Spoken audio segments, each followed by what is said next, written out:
Hello. Thank you for inviting Ollie and me to this conference. We have previously recorded a talk about algebras and catamorphisms. So we decided to continue with coalgebras and anamorphisms. And it turned out it's a very interesting topic, especially when we hit the problem with Scala when we try to implement these infinite data structures that are generated by anamorphisms and coalgebras, because it was easy in Haskell, which is a lazy language, but it turns out in Scala is not lazy. So we started writing code, and we get so many Stack Overflows because it's just tried to evaluate everything without being asked for it. So, but we were finally successful in implementing a lazy evaluation of coalgebras so that we could create infinite lists in Scala. I know that you can do this in Scala anyway, and there is a lazy keyword and so on. But it's a completely different thing when you are using something that's built into the language rather than trying to implement it from scratch using an existing mechanisms. So that's an interesting exercise in itself. So what are these coalgebras and anamorphisms?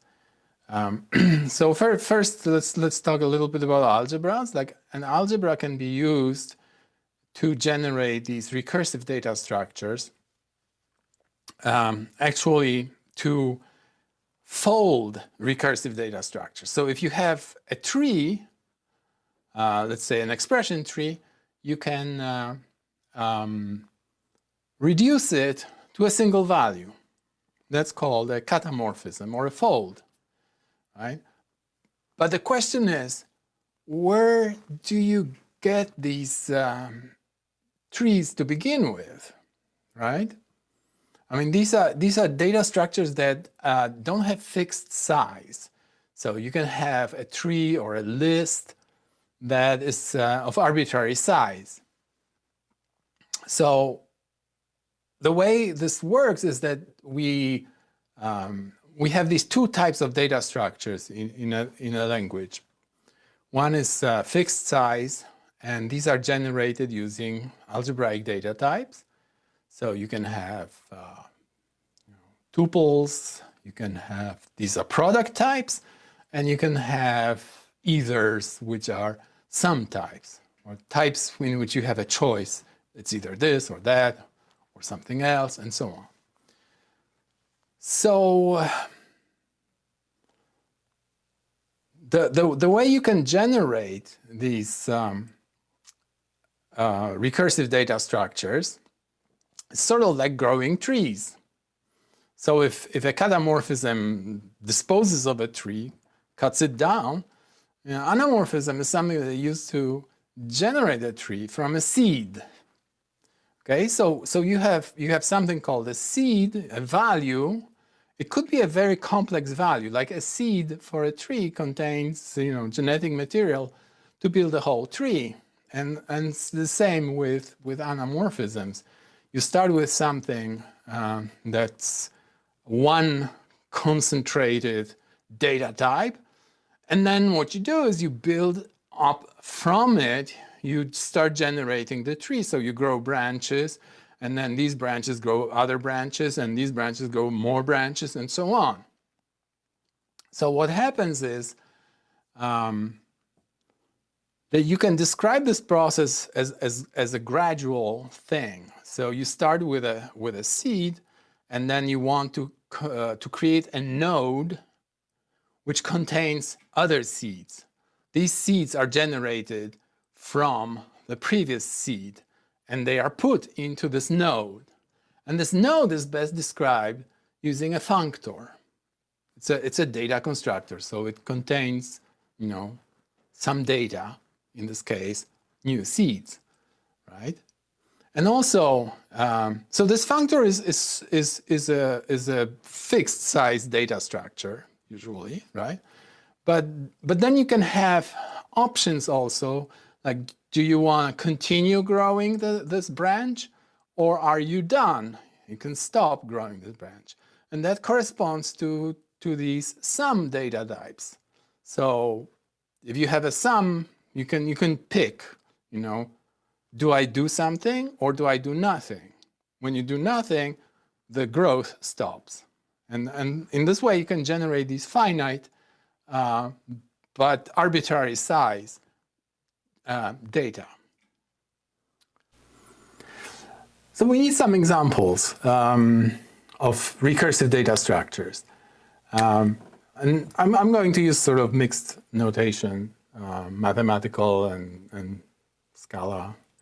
So the simplest non-trivial recursive data structure is a list. So list is parameterized by some type A, right?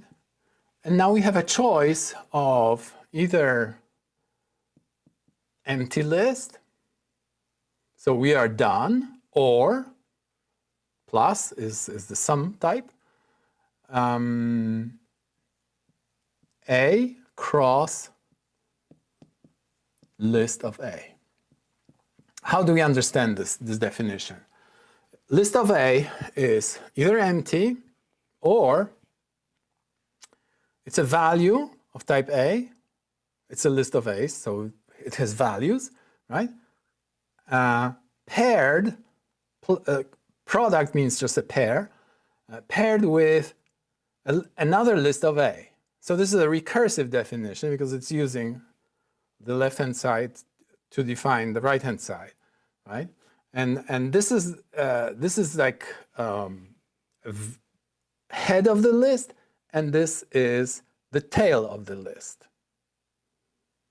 So we can, when we are building lists, we start with nil, right? And then the next thing, we have an empty list. We can create a new list that has A and this empty list, and then we can create one that has A and this list that we previously created, and so on, until we decided to stop, and we have nil. Similar thing is with trees. You know, a tree of A, a binary tree of A. Again, a decision, leaf or, and this is a tree which stores values in the node. I could as well write something that has stores values in the leaf. It's up to the creator of the data structure. So it has a tree of A cross tree of A. So again, at every point we make a decision. Do we terminate with a leaf, or do we continue by creating a node that contains three things: a value of type A and two children, which are also trees. And we can build it up this way. Right? So these are recursive data structures. And what are the operations that we perform on recursive data structures? Well, on lists, maybe you can like iterate over a list. On a tree, usually you define stuff recursively, right?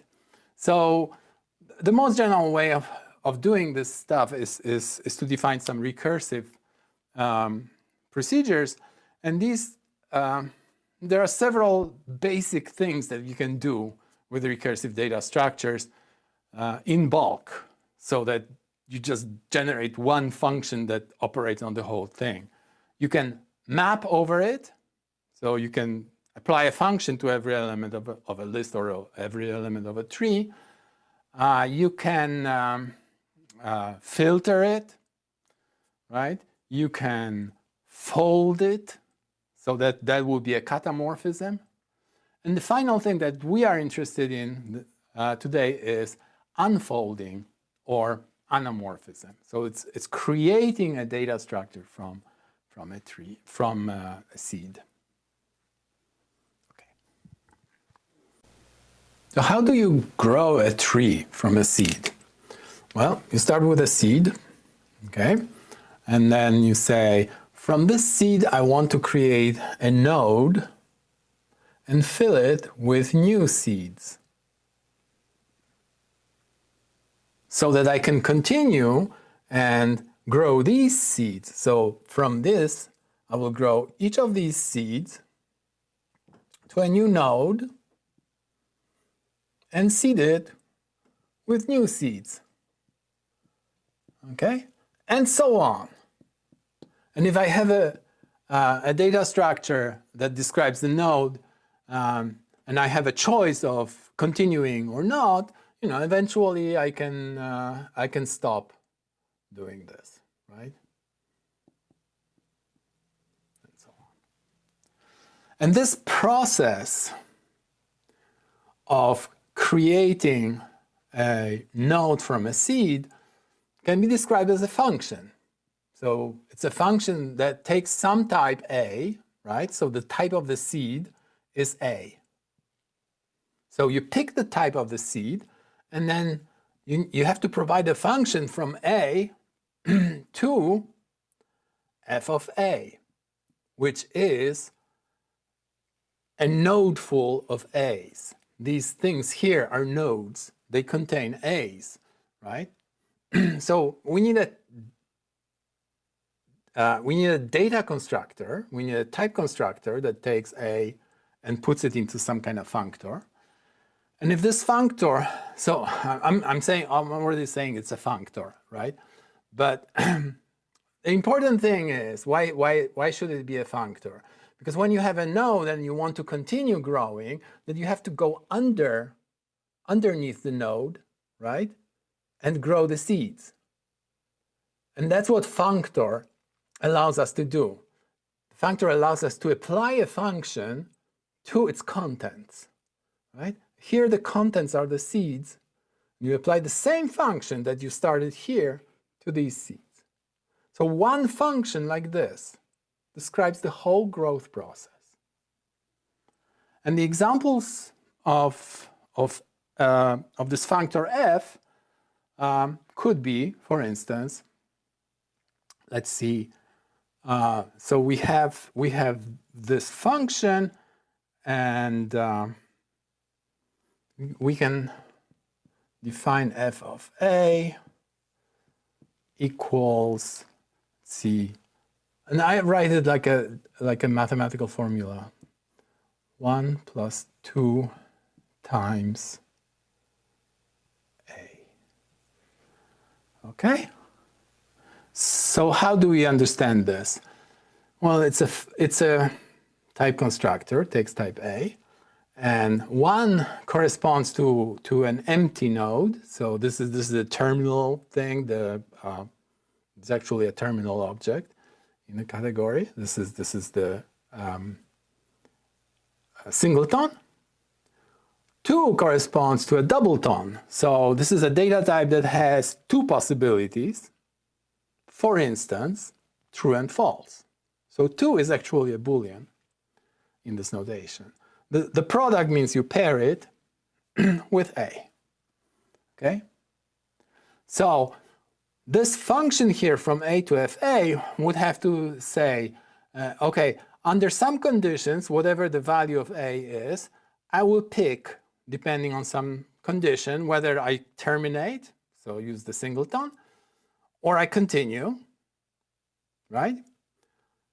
And when I continue, I have to put a value of Boolean type here, either true or false, depending on what my seed is telling me. You know, the genetic information in the seed says, now pick true, and now pick false, okay? And pair it with the new seed. And this new seed is the same kind of genetic information, but has a different state now, and says the further growth will go differently, right? And this is the important thing, that this formula actually tells us how to grow the whole thing from just this simple thing. And the simple thing is called a coalgebra. A coalgebra is the pick of the type for the seed. So you pick a particular type for the seed, right? And give me a function from the seed to a functor full of these seeds. And this pair is called a coalgebra. Coalgebra. This type is called the carrier type, and this is called a structure map for the coalgebra. We'll be using this term later. And the important thing is to point out is that this is not a polymorphic function. A coalgebra picks a particular type, let's say integer, right? And provides a function from integer to a functor full of integers. Okay? And it could be a completely different algebra when you pick some other type, or you can use the same type but a different function. These are different coalgebras. Okay? And now Oli will show you some examples of coalgebras. For this first simple example, we want to implement a data structure f of a equals either singleton or doubleton and a. What does it mean? I'm going to copy some code here and walk through that with you. First, we define a Scala trait list of f of a. This is our f of a. And it's contravariant on its argument, and you can see examples of that in standard library. If you look at the standard library implementation of lists, you can see the exact same things.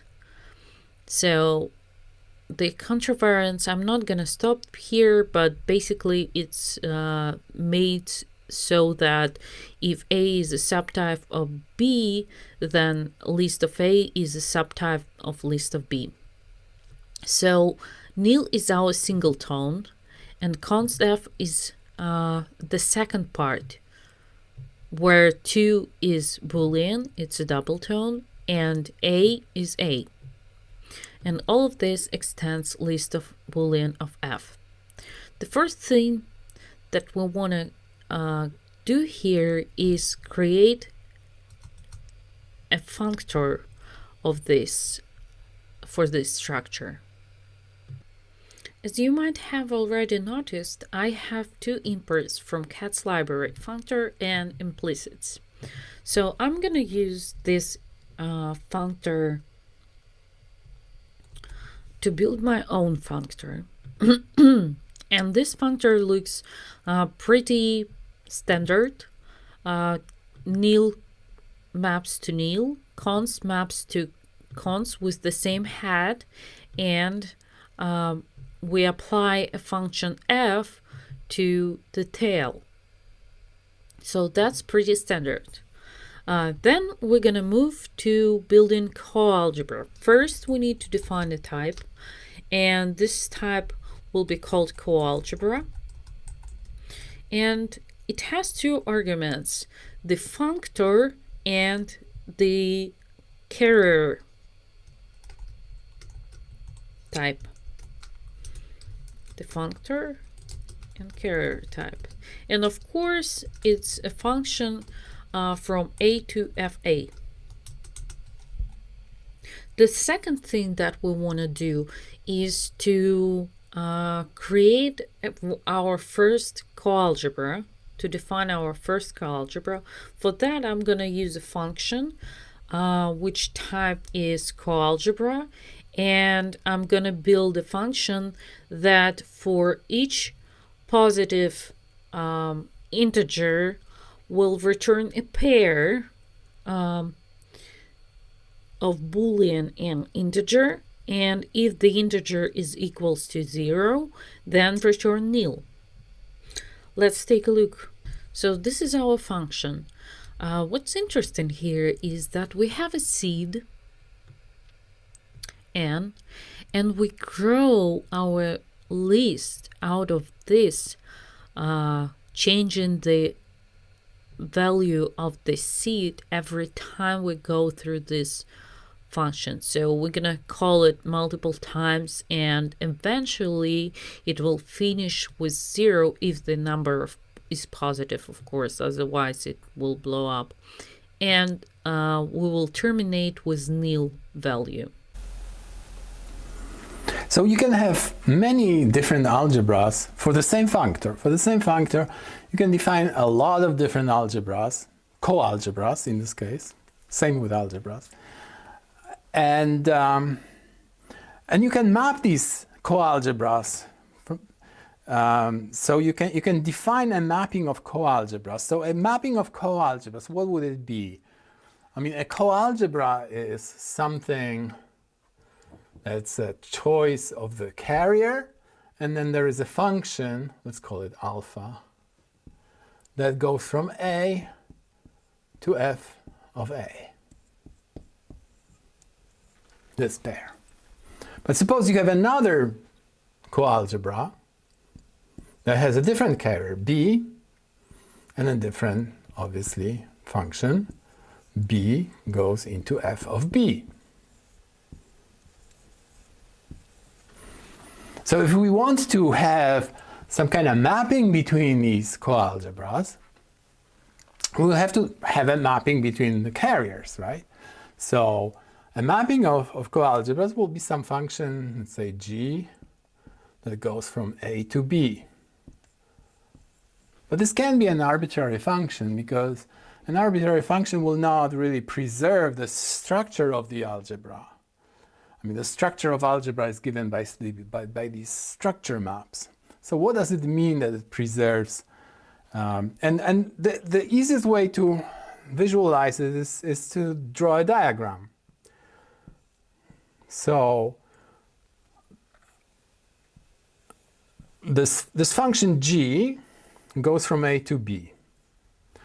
Now, there is a coalgebra for A, which is a function, and I'll draw this as an arrow, from A to f of A. So this is our alpha, right? And we have another coalgebra,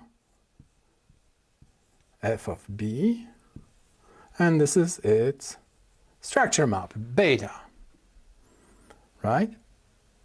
And now the trick is, we want to be able to, let's say, somebody gives us an A, we apply G to it, and then create this data structure, FB, using the coalgebra, right?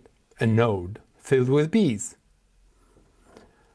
But this should produce the same as if we first build a node of A's, right? And then map it to a node of B's. What does it mean to map a node of A's to a node of B's? Well, we write it in math. We will just say this is f of g. We have lifted g so that it operates on functorfuls, right? But this is what we call, in programming, we just called it a map, right? So a functor has this function map that takes a functor full of A's and produces a functor full of B's. So this is map G. Map of G will do this. So if we want the function G to be a good function, to preserve the structure of these coalgebras, then we say this diagram to commute. It means that whether we take this path or this path, it should produce the same result. So we write in math, we would write beta after G, beta after G must be equal to f of G after alpha. Or we can say map G. Right? So both ways should give the same result. And then we call this a coalgebra morphism. And the name morphism comes from category theory. So if we have morphisms, then maybe these coalgebras actually form a category. So a category in which we would have objects that are these coalgebras. So this is one object, this is another object. And the mappings between them would be these structure-preserving maps between the carriers of these coalgebras. So this is a very strong condition. So it's like if you have two coalgebras, finding a coalgebra morphism might be impossible. So they are very strictly limited by this commuting diagram. But a category has objects and morphisms, but it also has to have identity morphisms. So the question is there like an algebra morphism that would go from a coalgebra morphism? I will be confusing this all the time. F of A. Something that would give us the same coalgebra. That would be like the identity morphism between coalgebras. And indeed, there is one. It's the identity function. Identity function takes A into A, does nothing. And the lifting of identity, that's one of the conditions for the functor. A functor has to lift identity to identity. So f of ID is again ID. And ID after alpha is indeed equal alpha after ID, right? Because ID doesn't change anything. It's defined to be a composition that doesn't change anything. So this ID is actually a coalgebra morphism. So for every coalgebra, we can apply ID to get the same coalgebra back. And it's a coalgebra morphism. It makes this diagram commute. So one more condition, coalgebra morphisms have to be associative, right? So if you have like two of these, G and then followed by H, to some C, If this is a coalgebra morphism and this is a coalgebra morphism, then H after G will automatically be coalgebra morphism. This is because composition of functors is the same as a functor of composition. Lifting of composition is the same as composition of lifted functions. That's in the definition of a functor. So we automatically have a category of coalgebras.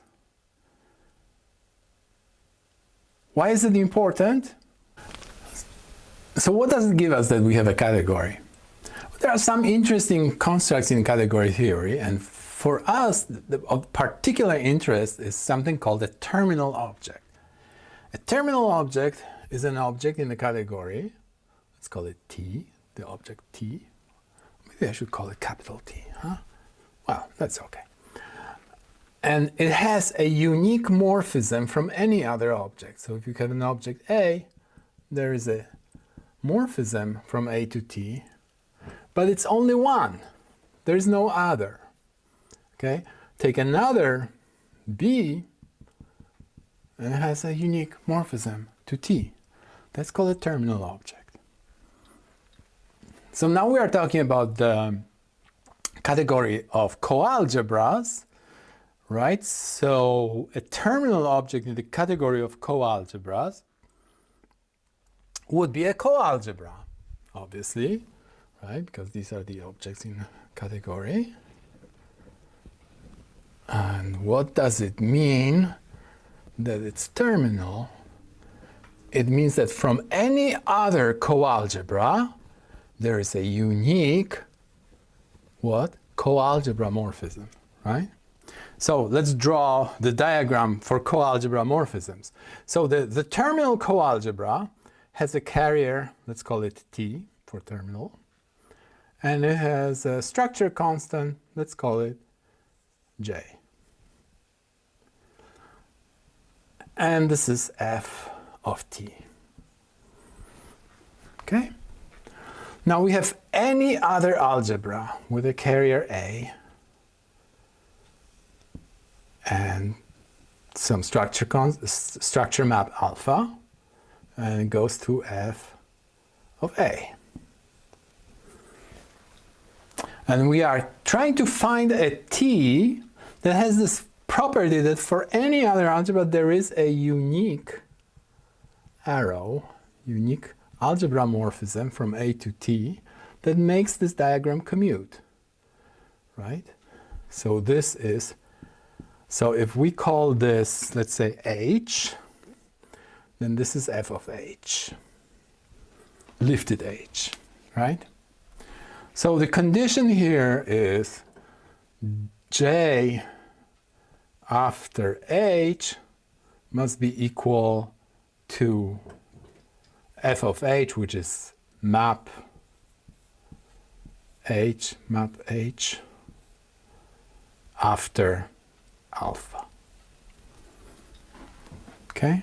That's the condition for the terminal algebra. And now, the interesting thing is there is a theorem about terminal coalgebras called Lambeck's lemma, which says that if this is a terminal coalgebra, then this J has an inverse. So there is a morphism going the other way called J inverse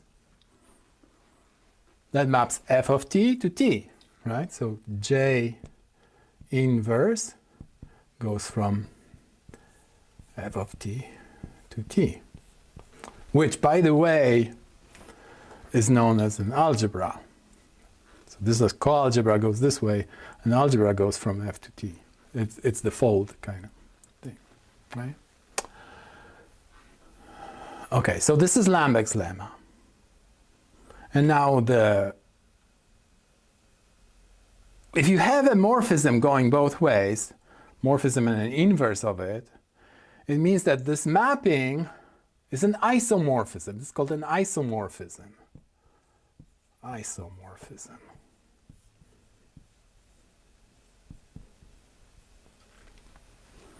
This means that these two objects are for all intents and purposes the same thing, right? They are kind of indistinguishable inside the category.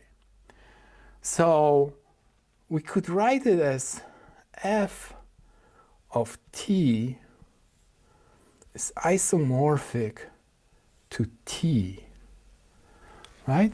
And if you look at this, so there is a mapping from t to f of t that's j, and the other one j inverse, right? Both mappings. And if you look at this formula, this is actually something that defines a fixed point. What's a fixed point? It means you have some t, some value or some object or something, that when you apply f to this t, you get something that's equivalent to t again, right? It's sort of like on a diagonal of a function, you know, it's like this is t, this is f of t. If t is equal to f of t, that's called a fixed point. It means like if you keep applying f to it, you get back the same t over and over again. Okay? So this is a very important thing. It says that the terminal coalgebra is a fixed point of this functor. And we can actually translate the fixed point formula into a programming language as a data type, okay? And all you will do, the Scala. There is one transition that I want us to understand. Instead of t that Bartosz used, we're going to use fixed f. So fix f is isomorphic to f of a fix of f. So let's try to implement that. We're going to have a fix class with the inner f fix of f, and we're going to create two helper functions. One of them just creating a new fix f of ff, where ff is the f fix of f, and out function, which returns inner. So we can go in and out, where in is where out is j, and in the inverse of j minus 1, if I can do that, and j from the diagram. Now that we know that the terminal coalgebra is also a fixed point of the functor f, we can rewrite the defining diagram for the terminal coalgebra. So the carrier for this terminal coalgebra, we called it fix of f. It's a different thing for different functors. The coalgebra will take this to f of the carrier. So f of the carrier, which is fix of f. And this is the arrow. Now what is this? This is our function out. Out. Okay? And now from the Lambeck's lemma, we know that this is an isomorphism, so there is an inverse function, and we call this inverse function in.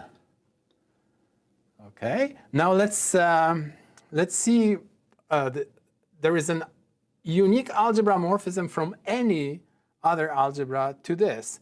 So let's take any algebra, coalgebra, I will keep confusing these things, f of a, right?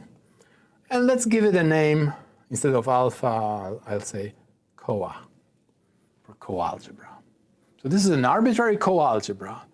And now we are saying that there is a unique map that is a coalgebra morphism. But it maps the carriers, right? So it maps A into fix F. And we call this the anamorphism. So this is the anamorphism for this particular coalgebra. So it's anamorphism for coa, right?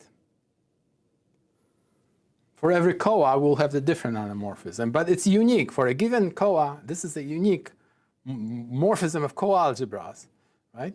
And this arrow at the top is just the lifting of anacoa. So we can say, you know, map of anacoa. Okay? So all I did is redraw this diagram by giving different names to these different nodes. And now, look what's happening. Is there are two paths in this diagram. One is anacoa, and the other goes around. And that's possible because this is an isomorphism, so I can go through in to go from here to here, right? So I can say, so this path is ana of coa, and because this diagram is supposed to commute, it has to be this path, which is in after map of anacoa, coa, after Coa. Now, this is recursive, right? It defines anacoa in terms of anacoa, but that's okay. We can deal with recursive functions, right? So we can treat this as a definition of anamorphism, and we can translate it directly into Scala. Ollie? The formula that we need to translate is the following: anacoa in after map after coa. So it can be translated to Scala directly. Let's see how. First, we create a function, call it ana, and it is parameterized by f, which happened to be a functor, and a. It takes a parameter coalgebra. And then we do exactly the same. We compose in from here. Then you can read after and compose. Then we map over FA with the same parameters. And then we compose that for with coalgebra and finally call A on it. So now we finally can run the code. So what we do is we call the ana, pass their coa, our coalgebra that we previously created, and apply an integer to that, say 2, and let's run it. So as you can see, now we have a list which has nil, then false, and then true. So we can also change it to 5, for example, because it's more complicated, of course. But as you can see, the false and true, the Boolean is different every time, and we always stop with nil. Now, the interesting part, anamorphisms can also generate infinite data structure. How is this possible? Well, we had this list example, right? And the tree example. And they were all generated by functors that had this one option of termination. So a list has a nil, a tree has a leaf, and that terminates the recursion, right? So anytime we want to generate finite data structures, not infinite data structures, we can use one of these functors. But what if we remove this terminating alternative from the list functor? So there is no nil, there is also the cons part, right? What happens is that there is no way of terminating it. So mathematically speaking, this is okay. It just generates an infinite stream of stuff, right? And in fact, in a lazy language like Haskell, we can do this. We can actually use the anamorphism on a functor that doesn't have a terminating node, and it will generate an infinite data structure. However, it will generate it lazily. So it will never actually start evaluating this stuff until you request particular values. So you can request the first value, second value, third value, and so on. And it will just calculate them on the spot when it's forced to. But that's not true in Scala. Scala will evaluate everything eagerly. So we thought, how hard could it be to actually introduce a little bit of laziness into Scala? I mean, there are some ways of introducing laziness. There is keyword lazy, right? But we wanted to do it like from scratch. So what is a lazy value? How does Haskell do this behind the scenes? Instead of evaluating a value, it stores something called a thunk, which is a function that will evaluate this value when it's necessary. So it doesn't immediately evaluate values, it creates these thunks. So a thunk that would evaluate to a value A would be something of the type that we could encode in Scala. It takes a unit, right, and produces something of type A. So this is a lazy A. And we can even define a data type. Type lazy parameterized by A equal this. Okay?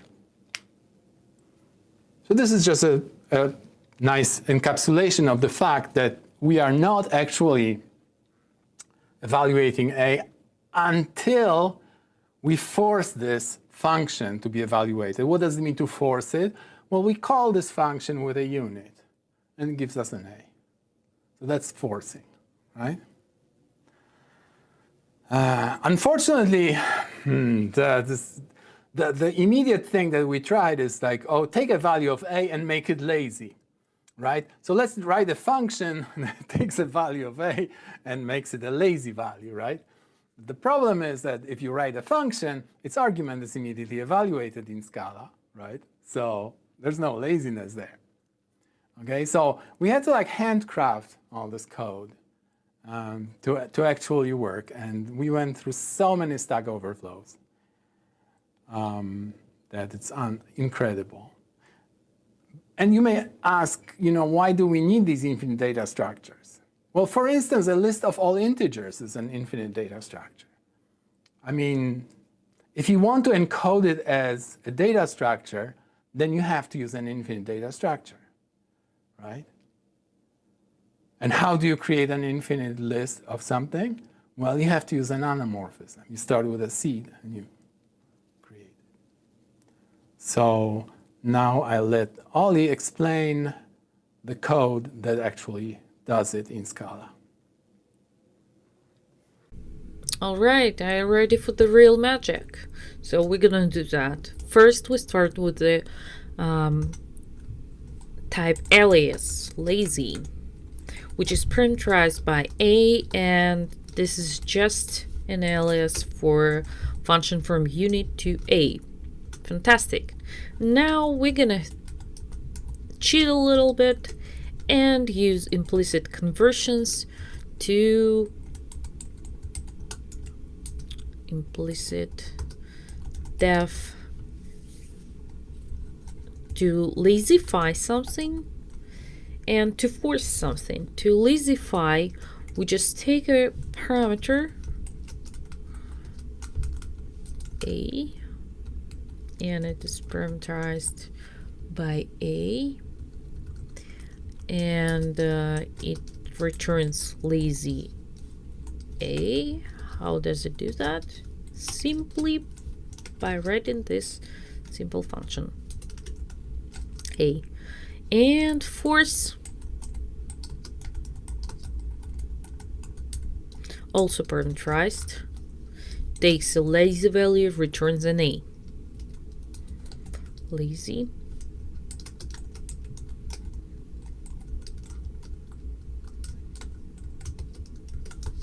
How do we do that? Simply by calling it with empty parentheses. So let's try to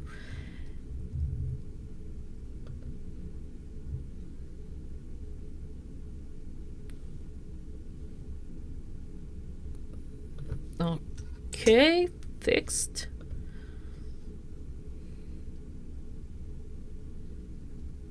Yes, that's what we need. We need to say import Scala implicit conversions.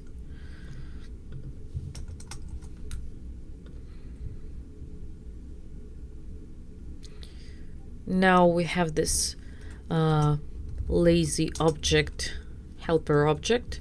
So we're gonna lazify everything. So start with fixed point. Now it's lazy.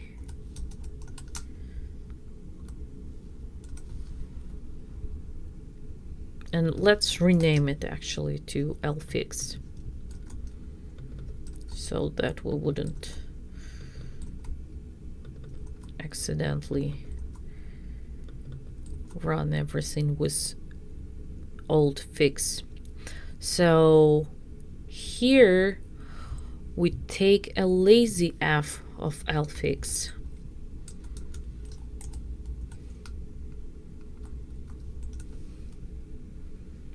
And in out, we don't need to change anything. So let's run it. All right, the problem was lfix. Fantastic, everything compiles. Let's try to create an infinite data structure and check it out. So we're gonna copy this Scala trait and change it a little bit. Let me move in the middle so that you could see it clearly. So we will rename this to pair with int, just because we want. And then remove this, we no longer need it, and call it make pair. So it's gonna be integer, and it's gonna extend the pair with int. So this is our infinite thing. Of course, we need to implement the functor. So let's copy this over. Change the name, functor for pair with int. Then change the types. It's copy-paste programming. Copy-paste driven programming, when you copy your own code. Not ideal, of course, but whatever. So yes, we did the functor. Can check if it compiles still. Does it? Not found pair with int. Yes, because it's make pair and make pair. So now we're ready to write our coalgebra. This is our coalgebra. So it basically takes an n and returns n plus n. Make pairs. Still compiles. So now I'm gonna copy a bunch of helper functions which are not super interesting, but I'm gonna explain as we go what they do. You actually can figure out easily. First takes the head. Second takes the tail. Head takes the lazy fix and returns the first of that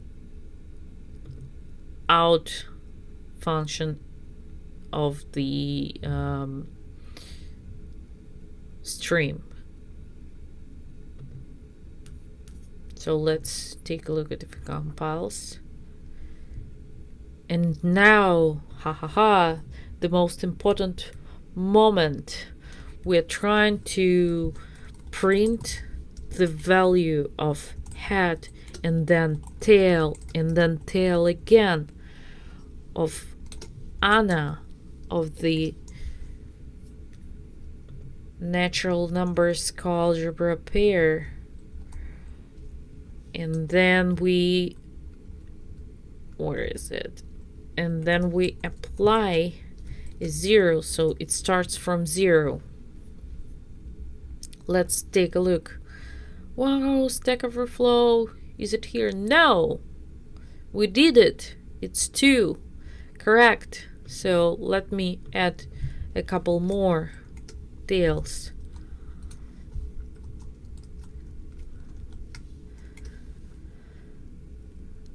And close the braces.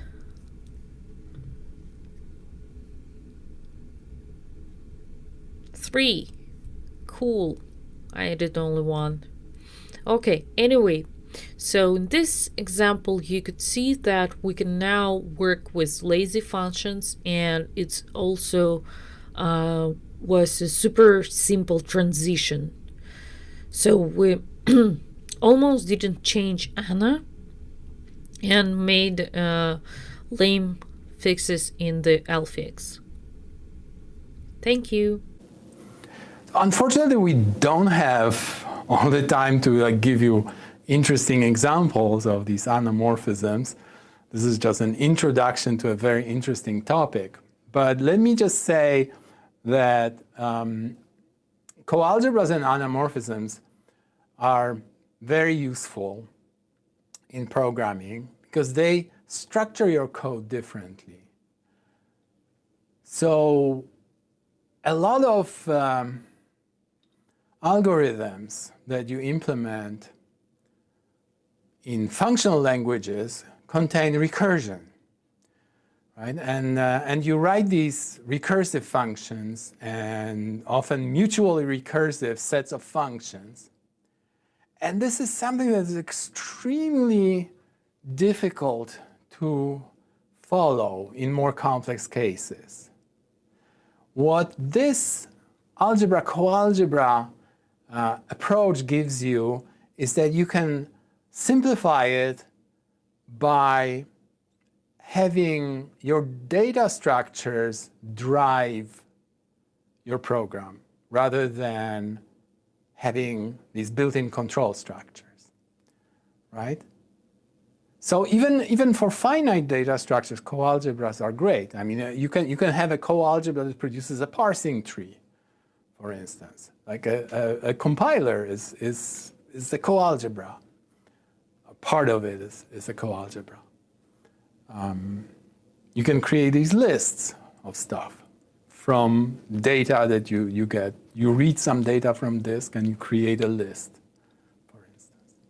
You can structure it as a coalgebra, anamorphism using a coalgebra.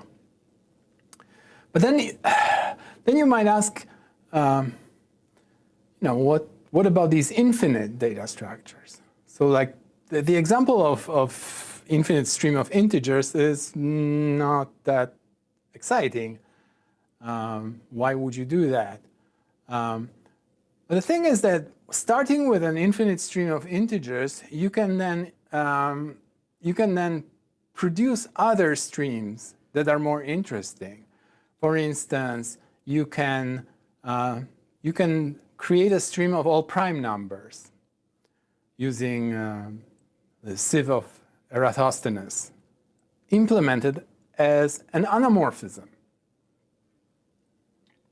You can create, well, these are maybe not very practical things. Well, prime numbers are practical, but like Pythagorean triples. You can create a list of all Pythagorean triples.